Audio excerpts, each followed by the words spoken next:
ஞான விசாரம் கான்சியஸா பண்றதுக்கு தான் மறவாது உஷாவனர் பகவான். சோர்ந்து போயிடாது, தூங்கி போயிடாது, மங்கி போயிடாது. ஜாகிரதையா தாட்ஸ் எல்லாம் வரத்த நான்கிறது எந்த இடத்துல தோன்றது, அதோட இடம் ஏதென தேடி ஒரு லொக்கேஷன் நமக்கு தெரியும். அது இல்லையா, அகம்விருத்திக்கு ஒரு லொக்கேஷன் தெரியும். ஆத்மாக்கு லொக்கேஷன் கிடையாது, மனதுக்கு லொக்கேஷன். மூச்சு காத்தும் அந்த இடத்துல தான் கிளம்புறது, அகம்விருத்தியும் அந்த இடத்துல தான் கிளம்புறது. ஆக்சுவலா இந்த மூச்சு காத்து அகம்விருத்தி தான், ஐ தாட் தான். அதனால தான் இந்த அகம்விருத்தி மூச்சு காத்து கூட டபக்குன்னு போயிடுறது, அது போய் வேற ஒரு இடத்துக்கு போயிடுறது, பாடி ஃபார்ம் பண்றது. இப்பவும் அது ஸ்டேபிளா நிக்கல. ஓரோ மூச்சு காத்து கூட உள்ள வந்து என்னோ விஷமம் பண்ணி வெளியில போறது. உள்ள இருக்கிற ஒரு பேசிக் இக்னரன்ஸ்னால அகம்விருத்தி சரீரம் பூரா வியாபிக்கிறது, வெளியில இருக்கிற வேர்ல்டுக்கு வர்றது போறது எல்லாம் பண்றது. அகம்விருத்தி உதிக்காம ஆயிடுத்தானா சமாதியில மூச்சு காத்து வேலை பண்ணாது. மனசு ரொம்ப சாந்த மிருதுவான அகம்விருத்தியிலையும் ஒரு பஞ்சை இங்க வச்சுதானா அசங்காம இருக்கும். அகம்விருத்தி பிரபலமா இருப்பது,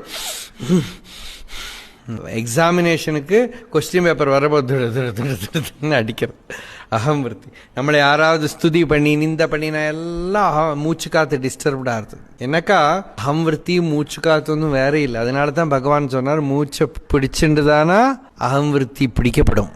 அகம்விருத்தியை போய் தொடர போது மூச்சு தொடப்படும். ஆனால் கம்ப்ளீட்டா போகிறது ஞானத்தினாலதான்.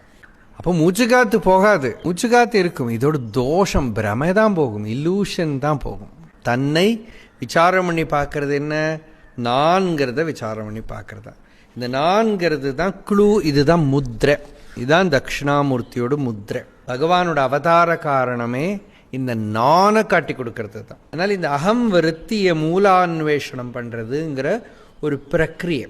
நமக்கு எப்படி தியானம் பண்ணணும், தியானம்னா என்ன அப்படின்னு பகவான் ரிவீல் பண்ணினார். இந்த ரெவலேஷன் இல்லைன்னா அந்த ஒரு ஒப்ஜெக்ட் ஏதோ ஒரு பொருளை தியானம் பண்றதுதான் இருக்கும். இங்க பகவான் காட்டி கொடுக்கறது தியானம் பண்றவனை தியானம் பண்றது, தெரிஞ்சுக்கிறவனை தெரிஞ்சுக்கிறது. யாரு இந்த நான், இந்த கேள்வி கேட்கிறவன் யாரு, சந்தேகப்படுறவன் யாரு, தெரிஞ்சுக்கிறவன் யாரு, என்னோட வாழ்க்கை, என்னோட சுகம், என்னோட துக்கம், நல்லது கெட்டது எல்லாத்துக்குள்ளும் இந்த நான்கிறது வேலை பண்றது. அந்த எந்த இடத்துல இந்த அகந்தை எழும்புறதோ அந்த இடத்துல தேடி பார்க்கறது, உஷா வருது. அது அன்அலர்ட்டா பண்ண முடியாதுங்கிறதுனால மறவாது உஷாவன். அது அலர்ட்னஸோட விஜிலண்டா பண்ணணும், ஜாக்கிரதையா பண்ணணும்.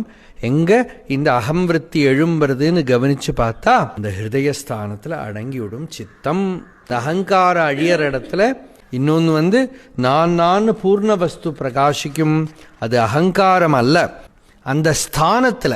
இடம்ங்கிறதுக்கு மறுபெயர் சினானிம் ஸ்தானம். கீதையில இடம்னு கொடுத்ததுக்கு சம்ஸ்தானம் கொடுத்ததுக்கு பகவான் இங்க இடம்னு கொடுத்தார். அங்கேயும் ஹிருதயத்துக்கு தான் பகவான் சொல்றார் கீதையில, ஹிருதயஸ்தானம். அதே மாதிரி நான் அடங்குற இடத்துல இன்னொன்னு தான் தானா பிரகாசிக்கும்.